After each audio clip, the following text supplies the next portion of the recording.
Strange RV tours will take you places with Greg and Janet's smiling faces. You might see a crazy flavored soda review or some tips to fix your RV too. So come along, won't you join us, friend, as we discover what's around the bend. Just sit right back in your easy chair. Strange RV Tours is on the air. Strange RV Tours is on the air.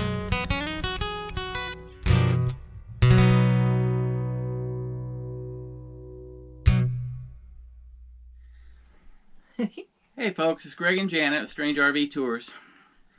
We have a story for you today. We had a viewer that wanted us to make a video about how we met. And our first meeting was actually hilarious. I never thought we'd have a second date. I was born in Southern California. Janet, of course, was born in Maine, so you can't get much further apart than what we were.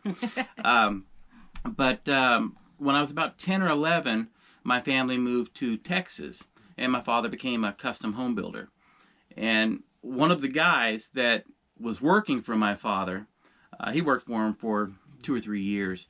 Well, anyways, he left Texas, moved to California, and a few years later moved back to Texas. At that time, I had gone through my divorce, and I was living in my house by myself. And I ran into him. He said he was looking for a place to stay, so I rented a room out in my house to him. And not long after he moved in with me, he found a job at a grocery store in Dallas as a night stalker. And Janet was one of the assistant managers of the grocery store. My roommate started dating the deli manager at that grocery store, which was also a really good friend of Janet's. Yeah, she's a good friend of mine. So, and I was running the stock crew. So he was working under me. Yeah. So anyways, one morning, my roommate comes home from work, and he tells me that he has somebody he'd like for me to meet. And so he said, you're going to love this girl. She's really a nice girl. And I said, well, tell me about her. He said she was blonde, and I thought, I've never been attracted to blondes. I've always been attracted to brunettes. And so right away I was thinking, no, this isn't going to work. But at the time, I was lonely, and I thought, well, shoot, I'll give her a call and see if she wants to meet.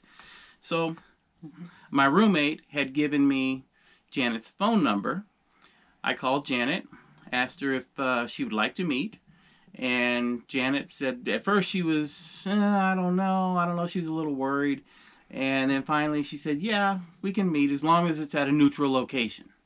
So I thought, well, where would be a fun place to go that wouldn't be too much pressure, I guess. So I thought, well, why don't we meet at Dave & Buster's? Dave & Buster's is basically an adult arcade bar and grill. They have pool tables, they have shuffleboard, they have all kinds of video games, but it's 21 and over. And so anyways, we met there. At that time, I guess it was the day before our date, I bought a brand new Corvette. At the time, that was a 91 Corvette. Bought a brand new Corvette, and man, I was proud of that car. I was really proud of that car. And it was pretty too. So anyways, Janet was driving a car that had been totaled twice. No, just once. Just once? Just once. The Buick was totaled, and I used the parts from the Buick for the Oldsmobile. But yeah, it was wrecked bad on one side. One side of it looked like a banana. Yeah. Where it had been hit. Yeah. So anyways, Janet got there early for the date and parked her car in a direction that I couldn't see the dent in the car. The bad side. So I pulled up, in my Corvette. We met in the parking lot before we went inside. And when we went inside to Dave & Buster's and sat down, after talking to Janet for about 10 minutes, I was hooked. I literally thought to myself, I need to do whatever I have to do to keep this girl in my life because I knew that she was special. Yeah. So anyways, we were talking, having a good time, and my roommate at the time had told me before I went on the date, I said, well, what if we don't have anything in common? He said, go out and have a drink, have a meal or something, and then if you can't figure out what to do, call me here at the house. He said, Robin and I will be here. Mm-hmm. And that was his girlfriend. He said, you guys can come back here, we'll watch a movie on TV or something. I mentioned to her that if you'd like to, we could head back over to my place. We can watch movies and hang out with Mike and Robin. Mm-hmm. And so Janet looked a little tentative about it. So I said, if you want, I'll call them. There's a payphone over here. I'll call them and you can make sure that they're there at the house. So I called them and Janet could overhear the conversation. And Mike said, yeah, come on over. We'll hang out. We'll watch a movie and just hang out and talk. So cool. So I told Janet, I said, well, you want to ride in my new car? I'll bring you back to your place or bring you back up to Dave & Buster's where you can get your car later in the evening. And Janet was like, no, I'm not going anywhere unless I have my own car. That's me. So she followed me all the way to my house, which is about a 30-minute drive, I guess. Yeah. I did pull up my car so he couldn't see the bad side. I mean, it's a big Oldsmobile Delta 88 gas guzzler that had been converted from diesel to regular. Anyway, and the whole side was like crunched. You couldn't even open the passenger side. I mean, serious. Both doors were like gone. So, yeah, that was a long story, but it wasn't my fault either. Anyway, got to Dave & Buster's. I saw this pretty white Corvette. Oh, it was pretty. I'm going like, man, he's out of my class. He just is. I'm going like, geez, I bet he's like a womanizer. You know, I was thinking that first thing. I go like, yeah, fancy. And he had his hair all spiked and everything. I mean, he looked good. Right. And we sit down at the bar, and I was so nervous. I was like, you know, and talking about Mike and Robin, both of them working in the store and how they've been dating and all this. And I found out he had a baby girl that's still in diapers and been through a divorce. And my two girls were, you know, already in school, you know, and you know, I hadn't gotten my second divorce, but the guy was gone, you know, so.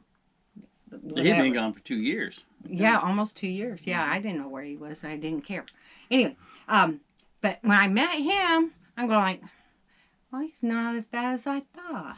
You know, he's a nice guy. I mean, he's worked hard, you know. I go, here I am just, you know, a grocery assistant manager, but, you know, Mike said he was a nice guy and all this, and, you know, so anyway, I liked him.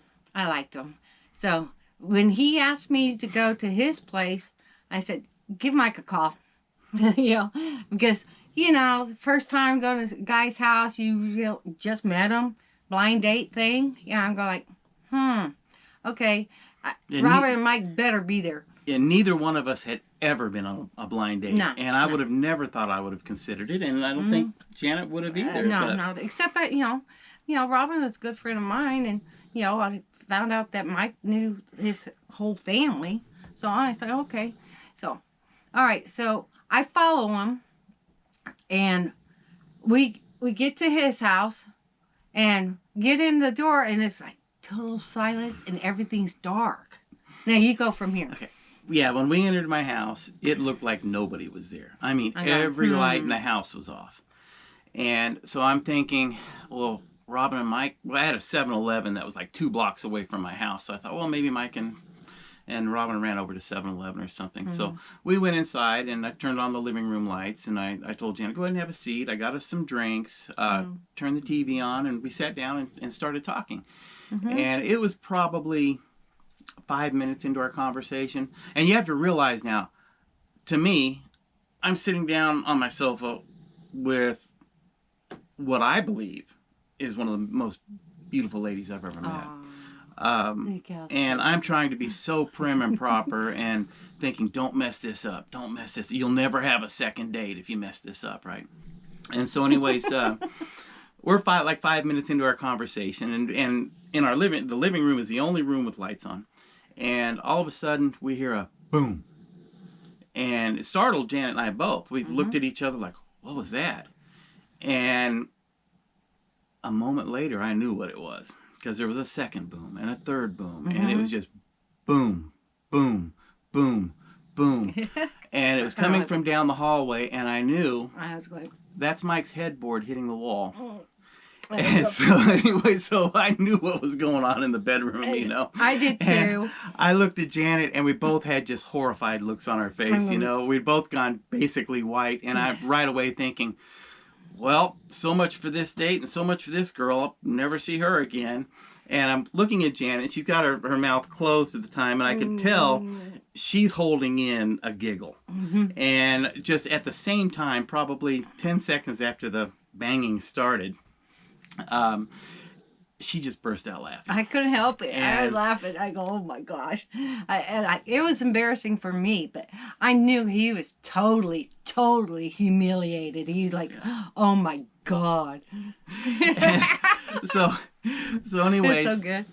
So anyways, a few minutes later, we're in there trying to carry on a conversation with this noise in the background, you know, just trying to ignore it like it doesn't exist. It stops. And Mike's girlfriend comes out of his bedroom and walks down the hallway where he flips on the hallway light and starts to walk to the restroom.